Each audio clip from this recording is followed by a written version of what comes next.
Hello दोस्तों, कैसे हैं आप। स्वागत है आपका अपने यूट्यूब चैनल पे। आज हम पुस्तक पढ़ने वाले हैं द साइकोलॉजी ऑफ मनी, धन संपत्ति का मनोविज्ञान। यह पुस्तक मॉर्गन हाउसल ने लिखी है। इसमें लेखक ने धन के बारे में, व्यक्ति के क्या संबंध होते हैं उनके बारे में बताया है। क्यों व्यक्ति कुछ गरीब रह जाते हैं और कुछ व्यक्ति क्यों अमीर बन जाते हैं, उन्होंने इसमें एग्जाम्पल के माध्यम से भी बताया है। अभी हम इसकी प्रस्तावना पढ़ेंगे और इस पुस्तक को हम ध्यान से पढ़ेंगे और आप भी इसको ध्यान से सुनना। वैसे इस पुस्तक में 20 अध्याय हैं, उनको हम स्टेप बाय स्टेप पढ़ेंगे और पहले हम इसकी प्रस्तावना को पढ़ेंगे। पृथ्वी पर सबसे बड़ा प्रदर्शन। मैंने अपने कॉलेज के वर्ष लॉस एंजलिस के एक बढ़िया होटल में सेवक के रूप में बिताए। वहाँ एक तकनीकी कार्यकारी अतिथि के रूप में अक्सर आया करता था। वह काफ़ी प्रतिभावान था। उसने लगभग 20 वर्ष से ही कुछ अधिक आयु में वाईफाई का एक मुख्य घटक का डिजाइन पेटेंट किया था। वह कई कंपनियां शुरू करके बेच चुका था और बेहताशा कामयाब था। धन संपत्ति के साथ उसका जो संबंध था उसे मैं असुरक्षा और बचकानी मूर्खता का मेल कहूँगा।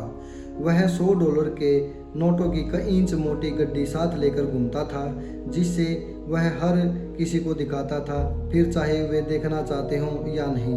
वह बिना किसी संदर्भ के अपनी धन संपदा की खुलकर ढींग मारता, खासकर जब वह नशे में धुत होता। एक दिन उसने मेरे सहकर्मी को कई $1000 की रकम दी और कहा, गली में जो जवाहरात है की दुकान है वहां जाओ और $1000 के कुछ सोने के सिक्कर लेके आओ। 1 घंटे बाद हाथ में सोने के सिक्कर लिए वह कार्यकारी और उसके दोस्त एक डॉक के चारों तरफ इकट्ठा हो गए जो प्रशांत महासागर के सामने था। फिर उन्होंने उन सिक्कों को पानी में फेंकना शुरू कर दिया।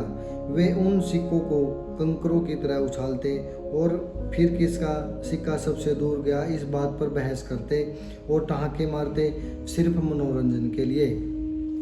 कुछ दिनों बाद उसने होटल के रेस्तरां में एक लैंप तोड़ दिया। एक मैनेजर ने उसे कहा कि वह $500 का लैंप था, उसे उसकी भरपाई करनी होगी। तुम्हें $500 चाहिए? कार्यकारी ने अविश्वासपूर्वक पूछा और जब जेब से नोटों की एक गड्डी निकालकर मैनेजर को देते हुए, ये रही $5000, अब मेरे सामने से दफा हो जाओ और फिर कभी दोबारा इस तरह मेरी बेइज्जती मत करना। आप सोच रहे होंगे कि आखिर इस तरह का व्यवहार कब तक चल सकता था, और इसका जवाब है, ज़्यादा दिन नहीं। कई वर्षों बाद मुझे पता चला वह दिवालिया हो गया।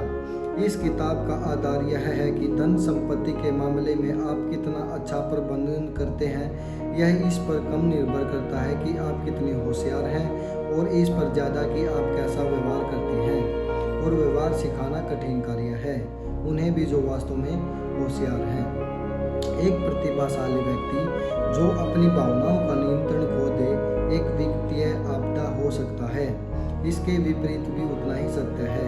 सामान्य व्यक्ति जिन्हें वित्तीय का ज्ञान नहीं होता धनी हो सकते हैं अगर उनके पास कुछ ऐसे व्यवहारिक कौशल हों जिनके लिए बुद्धिमत्ता की औपचारिक युक्तियों की आवश्यकता नहीं होती। मेरे पसंदीदा विकिपीडिया परिविशिष्ट आरंभ होती है। रोनाल्ड जेम्स रीड एक अमेरिकी जनहितैषी निवेशक, जैनिटर और गैस स्टेशन प्रीचर थे। रोनाल्ड रीड का जन्म ग्रामीण वर्मोंट में हुआ। वे अपने परिवार से हाई स्कूल पास करने वाले पहले सदस्य थे। यह इसलिए भी अधिक प्रभावशाली है क्योंकि वे प्रतिदिन रास्ते में अन्य लोगों से लिफ्ट लेकर कैंपस जाया करते थे। जो रोनाल्ड रीड को जानते थे उनके जीवन में के बारे में बताने हो गया कुछ ज़्यादा नहीं था। उनका जीवन इतना सामान्य था जितना किसी का हो सकता है। रीड ने 25 वर्षों तक एक गैस स्टेशन में कारों की मरम्मत की और 17 वर्षों तक जेसी पेने में फर्श पर झाड़ू लगाई। 38 वर्ष की आयु में उन्होंने $12000 में एक 2 बेडरूम वाला घर खरीदा और अपना पूरा जीवन वहीं बिताया। 50 वर्ष की आयु में वे विधुर हो गए, फिर उन्होंने दोबारा शादी नहीं की। उनके एक मित्र का कहना है कि उनका खास शौक नींदन की लकड़ी काटना था। वर्ष 2014 में 92 वर्ष की आयु में उनका निधन हो गया और तब जाकर इस विनीत ग्रामीण जैनिटर ने सुर्खियां रची। 2014 में 28,13,503 अमेरिकी नागरिकों की मृत्यु हुई। इनमें से 4,000 से भी कम लोगों की शुद्ध संपत्ति उनकी मृत्यु के समय $8 मिलियन थी। रोनाल्ड रीड उन्हीं में से एक थे। अपनी वसीयत में इस पूर्व जैनिटर ने अपने सौतेले बच्चों के लिए $2 मिलियन और स्थानीय अस्पताल एवं पुस्तकालय के लिए $6 मिलियन छोड़े थे। जो रीड को जानते थे वे चकराए हुए थे, उनके पास इतना सारा पैसा आखिर आया कहाँ से। बाद में पता चला इसमें कोई भी रहस्य नहीं था। न तो उन्होंने कोई लॉटरी जीती थी और न ही उन्होंने यह पैसा विरासत में मिला था। रीड ने जितना संभव था उतनी बचत की और वह पैसा ब्लू चिप स्टॉक्स में लगा दिया। फिर उन्होंने दशकों तक प्रतीक्षा की, जब तक वह छोटी सी निवेश राशि बढ़कर $8 मिलियन में बदल गई। बस इतना ही। एक और जैनिटर ने से जनहितैषी रोनाल्ड रीड की मृत्यु के कुछ महीने पहले रिचार्ड नाम का एक और व्यक्ति खबरों में था। रिचार्ड फुक्सन वह सब कुछ था जो रोनाल्ड रीड नहीं था। हार्वर्ड से पढ़े थे और उनके पास MBA की डिग्री थी। उसने वित्त व्यवसाय में इतनी सफलता प्राप्त की कि लगभग 40 की उम्र में ही वे सेवानिवृत्त होकर एक जनहितैषी बन गया। पूर्व मैरिल CEO डेविड कोमांस्की ने फुस्कोन की व्यवसायिक कुशलता, नेतृत्व क्षमता, उचित मूल्यांकन और व्यक्तिगत अखंडता की प्रशंसा की। क्रेन्स बिजनेस मैगजीन ने एक बार उसे सफल कारोबारियों की 40 अंडर 40 सूची में शामिल किया। लेकिन फिर ठीक सोने के सिक्के उछालने वाले तकनीकी कार्यकारी की तरह सब बिखर के रह गया। 2000 वर्ष के पहले दशक के बीच फुस्कोन ने ग्रीनविच कनेक्टिकट में एक 18,000 वर्ग फुट के घर का विस्तार करने के लिए जमकर ऋण लिया। इस घर में 11 गुसलखाने, 2 एलिवेटर, 2 स्विमिंग पूल और 7 गैराज थे और इस घर के रखरखाव का मासिक खर्च $90,000 से भी अधिक था। फिर वर्ष 2008 का वित्तीय संकट आ पड़ा। इस संकट ने वस्तुतः सभी की आर्थिक स्थिति की चोट पहुंचाई। इसने फुस्कोन को प्रत्यक्ष रूप से मिट्टी में मिलाकर रख दिया। अत्यधिकरण और अनगदी संपत्ति ने उसे दिवालिया बना छोड़ दिया। फिलहाल मेरी कोई आमदनी नहीं है, उसने 2008 में कथित तौर पर एक दिवालियापन न्यायाधीश को बताया। पहले उसका पाम बीच वाला घर कब्जा लिया। फिर 2014 में ग्रीनविच मैंशन की बारी थी। अपनी संपत्ति दान में देने से 5 महीने पहले रिचार्ड फुक्सन का घर, जहां अतिथि घर के अंदर स्विमिंग पूल के ऊपर आर पार नजारे वाले आवरण पर नजर खाने और नृत्य के रोमांच का स्मरण करते थे, उसे इंश्योरेंस कंपनी द्वारा अनुमानित लागत से 75% से भी कम राशि में नीलाम कर दिया गया। रोनाल्ड रीड धैर्यवान थे और रिचार्ड फुस्कोन लालची, और बस इतना काफ़ी था दोनों के बीच शिक्षा और अनुभव के विशाल अंतर को ग्रस्त करने के लिए। यहाँ सीख रोनाल्ड की तरह ज़्यादा और रिचार्ड की तरह कम बनने की नहीं है। हालांकि यह भी कोई बुरी सलाह नहीं है। इन कहानियों की दिलचस्प बात यह है कि वित्त के संबंध में ये कितनी अनोखी है। ऐसा कौन सा दूसरा उद्योग है जिसमें एक ऐसा व्यक्ति जो किसी कॉलेज डिग्री, प्रशिक्षण, पृष्ठभूमि, औपचारिक अनुभव और संपर्कों के बिना किसी ऐसे को पछाड़ दे जिसके पास सर्वश्रेष्ठ शिक्षा, प्रशिक्षण और संपर्क हों। मैं ऐसा कोई और उद्योग नहीं सोच सकता। एक ऐसी कहानी की कल्पना करना जहां रोनाल्ड रीड किसी हार्वर्ड प्रशिक्षित सर्जन से बेहतर हृदय प्रत्यारोपण कर सके, यह बिल्कुल असंभव है। या फिर श्रेष्ठ प्रशिक्षित वास्तुकारों से बेहतर गगनचुंबी इमारतें बना सके, ऐसी भी कोई कहानी नहीं होगी। जहां एक जैनिटर किसी विश्व के जाने माने परमाणु इंजीनियरों को मात दे सके। लेकिन निवेश के क्षेत्र में ऐसी कहानियां होती हैं। रोनाल्ड रीड के रिचार्ड फुस्कोन का सहवर्ती होने की 2 स्पष्टीकरण हैं। पहला, वित्तीय परिणाम भाग्य द्वारा संचालित होते हैं और इसका बुद्धिमत्ता एवं प्रयास से कोई संबंध नहीं होता। यह कुछ हद तक सच है और यह किताब इस पर विवरण में चर्चा करेगी। और दूसरा, और जो मेरे अनुसार अधिक मान्य है, कि वित्तीय सफलता कोई कठिन विज्ञान नहीं है, यह एक व्यवहारिक कौशल है। जहां आप किस प्रकार व्यवहार करते हैं यह अधिक महत्वपूर्ण है बजाय कि इसके आप क्या जानते हैं। मैं इस व्यवहारिक कौशल को धन संपत्ति का मनोविज्ञान कहता हूँ। इस किताब का उद्देश्य लघु कहानियों द्वारा आपको यह विश्वास दिलाना है कि व्यवहारिक कौशल संपत्ति के तकनीकी पहलू से अधिक महत्वपूर्ण है। मैं ऐसा इस प्रकार करूँगा कि सभी रीढ़ से लेकर पुष्कों और बीज में बाकी सब वित्तीय निर्णय लेना सीख सकें। और जैसा कि मैंने जाना है, यह व्यवहारिक कौशल काफ़ी अगोचर है। वित्त को मुख्य तौर पर गणित आधारित क्षेत्र के रूप में पढ़ाया जाता है, जहां आप किसी फार्मूले में डेटा डालते हैं और फार्मूला आपको बताता है आपको करना क्या है, और यह मान लिया जाता है कि बस आप यही कर लेंगे। व्यक्तिगत वित्त में यह सच है, जहां आपको बताया जाता है आपके पास 6 माह की आपातकालीन राशि का तथा आय का 10% बचत के रूप में होना चाहिए। निवेश में यह सच है, जहां हमें ब्याज दर और मूल्यांकन के बीच पहले का सह संबंध यथार्थ रूप से पता होता है, और यह कॉर्पोरेट वित्त में भी लागू होता है, जहां CFO पूंजी का सटीक मूल्य माप कर सकते हैं। ऐसा नहीं है कि इनमें से कोई भी बात बुरी या गलत है। बात यह है कि यह जानने से कि क्या करना है, आपको यह पता नहीं चलता कि जब आप ऐसा करना की कोशिश करेंगे तो आपके दिमाग में क्या कुछ होगा। 2 विषय ऐसे हैं जो सभी को प्रभावित करते हैं, फिर चाहे आप उनमें दिलचस्पी रखते हैं या नहीं। स्वास्थ्य और धन। स्वास्थ्य सेवा उद्योग आधुनिक विज्ञान की एक विजय है, जिससे विश्व भर में आयु संभाव्यता बढ़ रही है। वैज्ञानिक आविष्कारों ने मनुष्य के शरीर संबंधी डॉक्टरों के पुराने विचारों को पलट कर रख दिया है।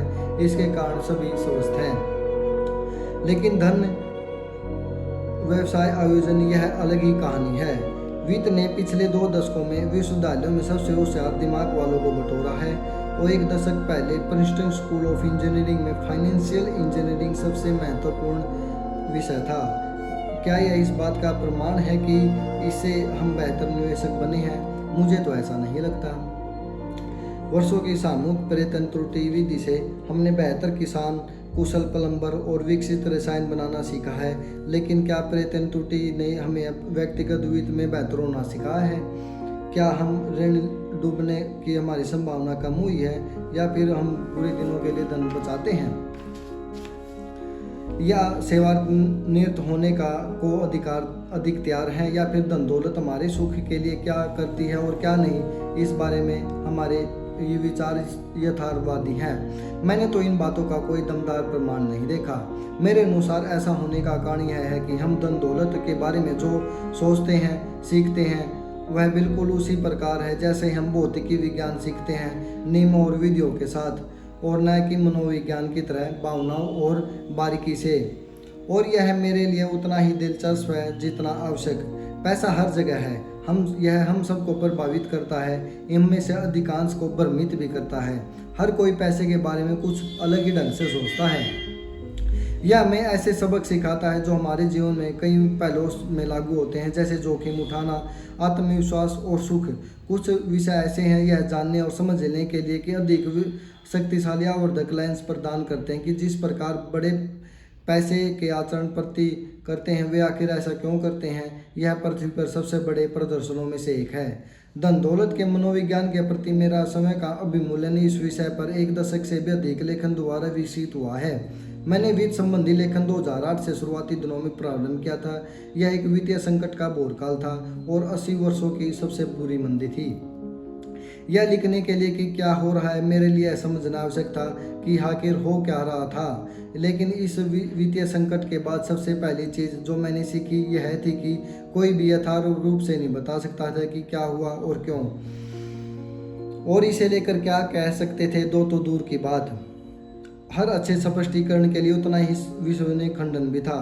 इंजीनियरिंग किसी पुल के ढहने का कारण बता सकते हैं, क्योंकि इस बात पर सहमति है कि अगर किसी हिस्से में निश्चित मात्रा में बल डाला जाए तो वह हिस्सा टूट जाएगा।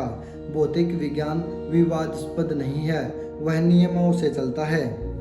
वित्त अलग है, यह लोगों के आचरण से चलता है, और मैं कैसा व्यवहार करता हूँ यह मेरे लिए सही हो सकता है और फिर भी मूर्खतापूर्ण लग सकता है। वित्तीय संकट के बारे में जितना मैंने पढ़ा लिखा उतना ही मुझे एहसास हुआ कि वित्त के बजाय मनोविज्ञान और इतिहास के लेंस द्वारा समझ सकते हैं। यह समझने के लिए कि लोग ऋण में क्यों डूब जाते हैं, आपको ब्याज दर समझने की आवश्यकता नहीं है। आवश्यकता यह है कि आप लालच, असुरक्षा और आशावाद के इतिहास का अध्ययन करें। यह जानने के लिए निवेशक बेयर मार्केट में तल पर क्यों बेच देते हैं।